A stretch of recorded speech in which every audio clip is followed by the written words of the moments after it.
to start, I am Dick Beaver. I do some of the hosting on various stages, and I call the, thank you very much, I call the games on the field here.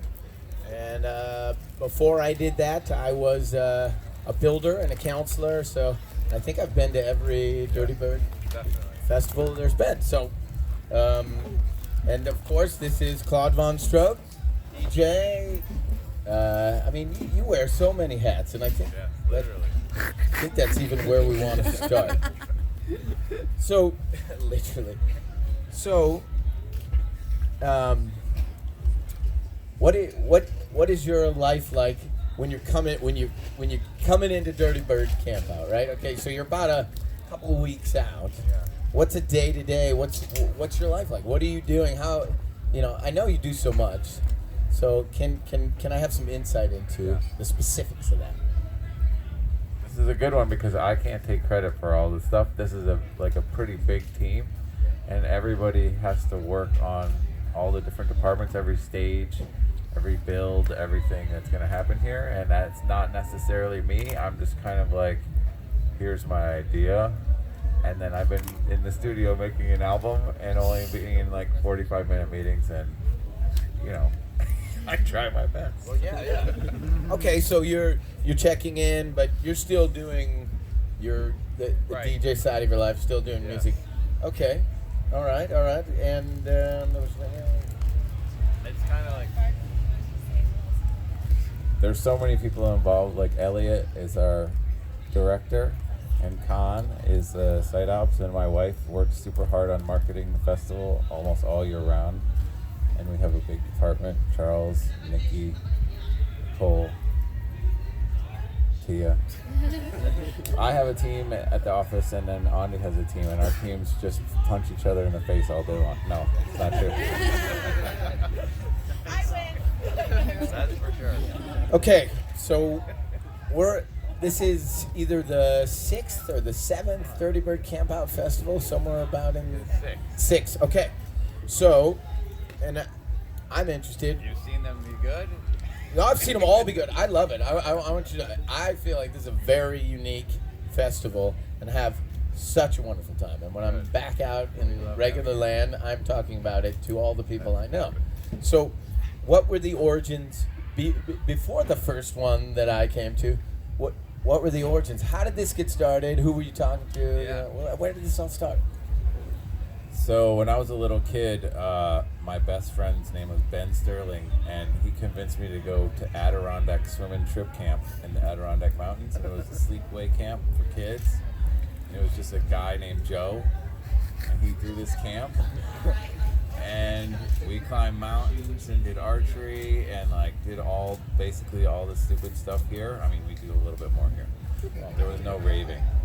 But there was crazy ideas, like they would just beat down the door of our cabin in the middle of the night and say we're going to the snake pit, and then scare the shit out of us and drive us in a bus, and then it would be ice cream. It was like all these kind of silly Dirtybird ideas. And then I went to a festival called What the Festival up in Oregon, and I was like, this is the perfect size and silly vibe and secret areas and funny stuff, and I was just like, if you put this camping thing into that kind of a festival, that was kind of the beginning. That was kind of the beginning of the whole thing. So to clarify for me, you were how old were you when you went to that first festival with the snake pit? Oh, that was when I was a kid, like 11 or 12, yeah. So you knew. That was at 11. No. I didn't know I was going to do this. Okay. I just remembered having so much fun. Right. Okay. All right. So I joined them together in my brain. right. Okay. So talk about the moment where you, as an adult, where you went, oh, I get that, and that, was there a moment? Was there this pinnacle moment where you're like saying, Well, there was also someone who just DJ'd named Galen who is doing a campout festival, and we kind of modeled our Golden Gate Park party after Sunset, which was his concept. And I was thinking, I want to do a campout, but I don't want to make it like other people's campouts. So I was like, how can I make it a special, unique thing? And so the actual camp is a camp out. So I was like, why don't we make it like actual camping, like for kids, summer camp. But for grown-ups. And then for grown-ups, and then it was not really widely accepted in the beginning. Like people were like, oh, I don't know. And then I just kind of went and posted it online that I was doing it. All right, so speaking of not widely accepted, I had a note from the people who asked me to do this that there was a first event, and I don't know if this was the one I was at. I don't think it was, because it said there was 8 people at this event. There was some event where... The first barbecue, okay, the first barbecue, yeah. We have Sammy D here. Sammy D here was at one of the 8 people at the very first Golden Gate Park barbecue. So that was the beginning of Dirtybird. So that we just decided to set up, Christian Martin decided that he was gonna overextend his credit card and buy speakers, and that we were gonna get a picnic permit and go into Golden Gate Park and claim that we were having sandwiches and like play and DJ for our friends. Yeah, Fernando was a cop. Fernando was there, and he's a cop, and whatever. I don't know if that helped us or hurt us, but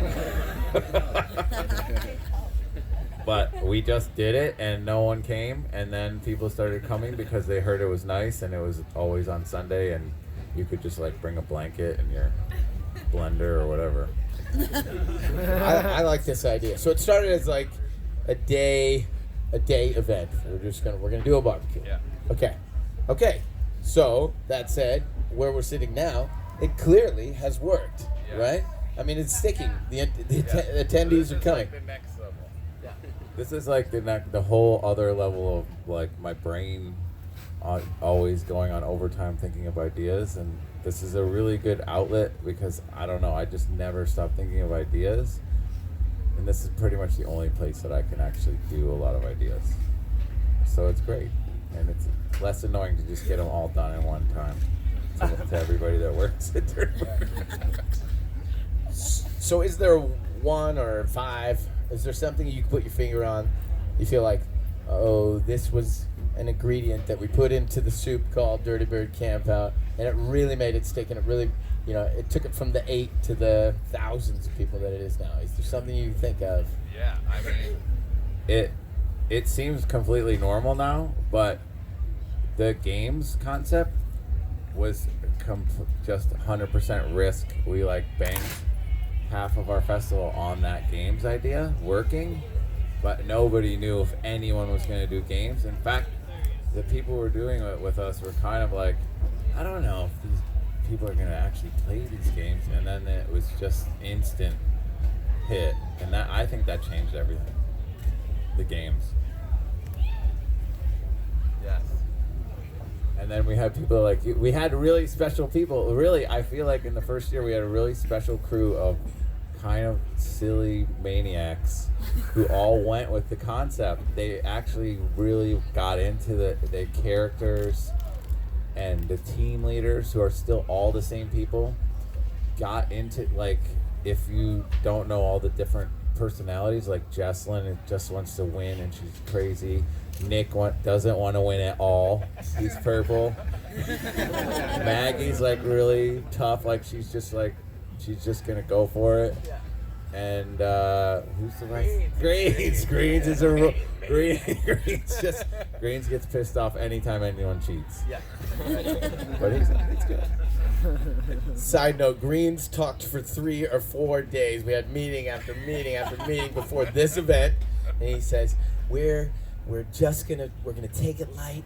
We're gonna take it easy. Nobody's gonna get upset. Yeah, it's all a game, and the referees are in charge. And we went to the opening ceremony. We had a contest in the opening ceremony. He feels like he got robbed, and he goes nuts right away. He's standing on stage looking at me going, it's me. I'm the one who blew up right away.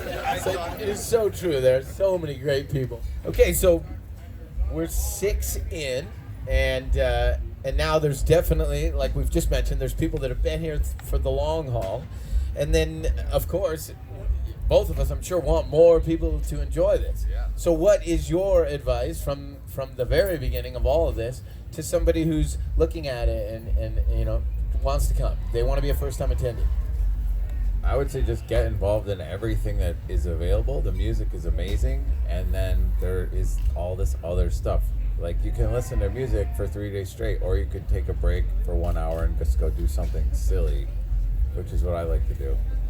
But I will say, on the other side of it, we couldn't have been successful if all of the artists that we book as guests and all the artists on Dirtybird weren't so talented and like doing so well and like really making amazing tracks and were really good DJs. Get involved in all of it. Okay, all right. So over the barbecues, the campouts, all the years, what are your some of your personal favorite highlights to this? Do you have a favorite? I know that's a huge. But can you think of one? I was just talking about this last night, that even though the prizes get bigger and bigger at bingo, my favorite prize was the double-sided dildo, and there was a triple winner. And the contest to see who got to win it was how deep they could put it into their throat. There was a Sharpie marking. I think that was the best bingo ever. Okay. I was going to share my favorite moment, which is odd to add to that, but I actually I think it was the very first one in Irvine. Yeah. I was hosting the talent show, and at the end of the talent show, this person right here walked up to me and said, "Do you want to take a walk?" And I was in my performer head. I'm like, this person's going to critique my performance. That's what she wants. Instead, it was an invitation to take a lovely walk, and all these years later, we are now married. We just got married, so absolutely my favorite memory of Dirtybird is meeting my wife, Christiane, my wife. And she's still involved, has been a counselor, has been a builder, and all of it. So I mean, this is one of my favorite things, this story. And there are a lot of stories like this which really fuel us, because like Thursday I was like, oh my God, I was getting really frantic, and then I just went out in the crowd and people were just coming up to me and saying like, I came by myself last year and now I'm here with 10 people and they're my best friends. And I'm just like, that is what this is about. Yes, and to that moment, just as a performer can do. I come here every year, and I'm a little nervous. I got to talk, it's the opening ceremony or something, and I look around at all the people that are attracted to this, and I realize this is going to be so easy. There's so many great people. There's so much energy that it just lifts me right up. All I have to do is point my finger. I don't even really have to say anything. Well, look at that guy. Well, look at that person. That's funny. It's key. One of the key things is that even if you're really bad at stuff, you should still like try to showcase it. Like on the silly stages and stuff. Like, you're bad at sports, just do the games. If you're really bad at comedy, still go up there. Everyone will laugh anyway. It's funny. Yeah. Sort of leaning into the reality of the moment. Yes. Okay. So last night I saw bingo. I saw lap dance for your life. I saw frick frack blackjack. I even saw a group of musicians set up around a campfire by the lake playing. So many little corners of this place. What are some things that you would advise people to see? Is there I've seen an animal wrangler here. Yeah. Somebody had a sloth here once. There was an axe throwing. What? Somebody, from your point of view, is there something that you would say to somebody, if you're gonna go, this is this is what you gotta see? I think you should. If you haven't seen Lap Dance for Your Life, you have to go to that. And I have a new game show debuting tonight that I'm a little bit nervous about, but it's How Long Can It Last? And what is it? It's like a failing 80s game show that's going into the 90s, and it's based on the stock market, and you get time bills that are money, but they're times, and then someone goes up and we say, how long can it last? And people bid like they're in the stock market, their times. And then whoever wins gets up on stage, and then there's a whole thing. There's like guitars and all that. Oh my God.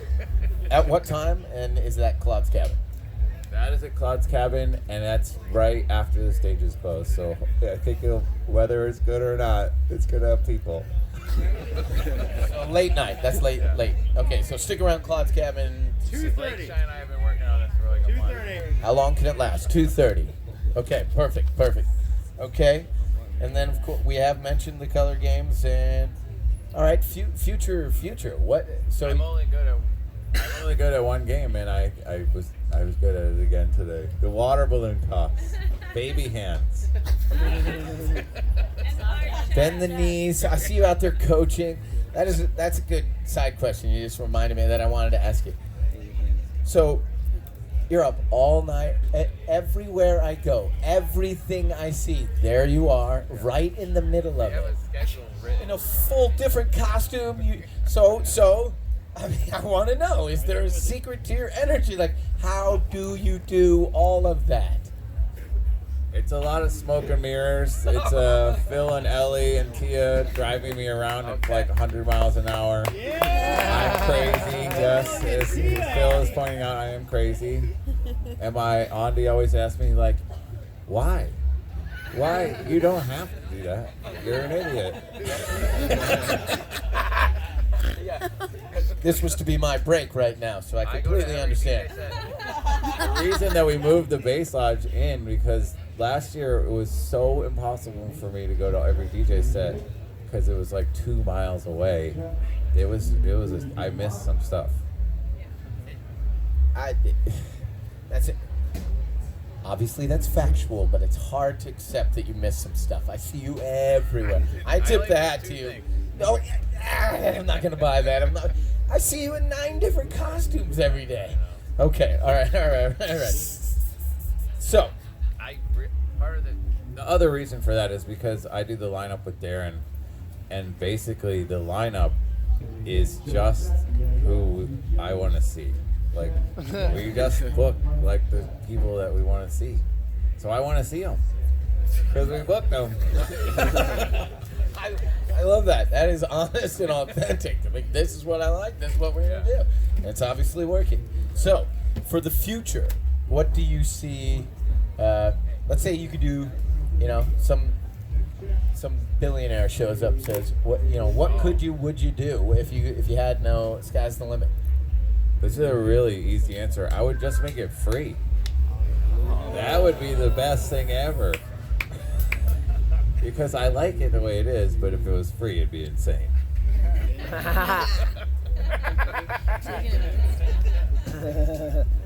Okay. Cool. Yeah. We're gonna stop the interview. That's fine with me. The future is freedom, and we're gonna open it up to question and answer for you guys. I think it was successful. I think it wasn't really a sound system issue. We just didn't really know like how to do it last year, and we kind of figured it out in process. Do you know what I mean?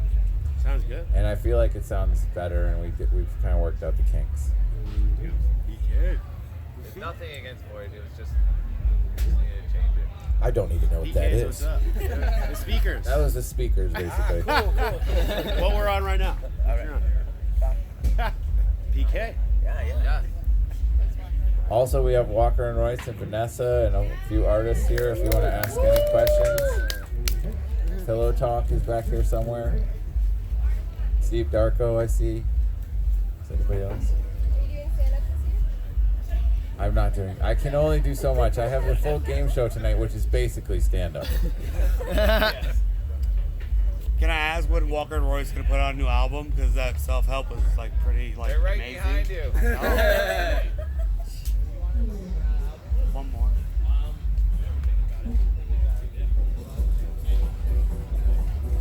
They're doing it. Artelon is here too, right there. Artelon's album just came out, Mr. Good. If you haven't checked it out, it's amazing. Where's the Oh, it's not out. November 1st. In like 2 weeks. Yes, can't wait. I can't wait for it. The last track we played last night was on the album. They should get a microphone. I can't. Do you want to come here and talk about it for a sec? Let's let Artelon self-promote. Artelon has been with us for a very long time. Hi, I'm Artelon. I've been here for a while. Chair right there. Yeah, so I'm really excited. Really excited to have Dirtybird back me up with this album. So feeling really, really grateful, and I really can't wait to play it out tonight. I'm playing it for sure too. Yes. I'm actually doing a little Mardi Gras Arty Party Parade. We're starting at 5:30. Basically, I'm just gonna be like on a chariot or a floaty, and just gonna be DJing for like an hour. My album release. Yes, the album. So it's a listening party of the album.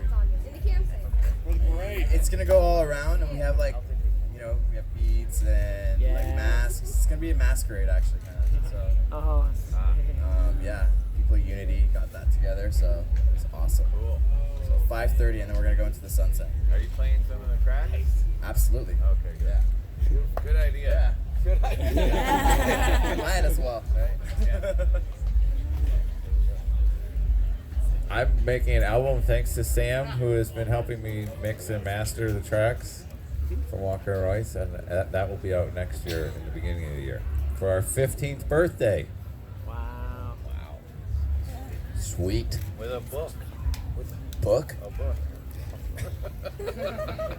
Are we staying here this year, or are we going to another location again? I'm hoping we stay here. The location move is crazy.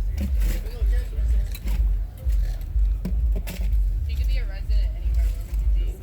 No president. I don't know. That's a good one. I don't like to play too many times in the same place actually. So I don't know. I would like to do that XOYO 10-week thing that they do, but there's absolutely no way I'm going to London for 10 weeks. What got you into like the house and techno industry? Like, was it mixing or producing, or like what inspired you to get involved? I was a junglist, and then I was always really into music, but I was in film, and I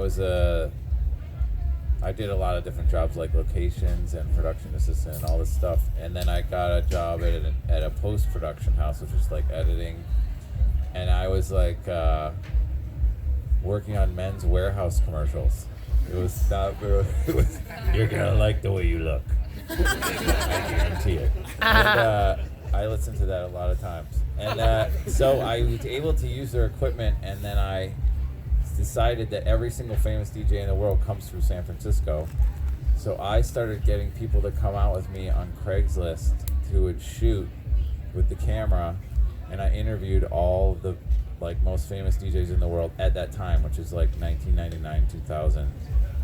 And I made it into a DVD, and then I ran out of money, so I couldn't license any of the songs to be under their interviews. So I had to make songs that sounded like their songs to play under their interview as the low music.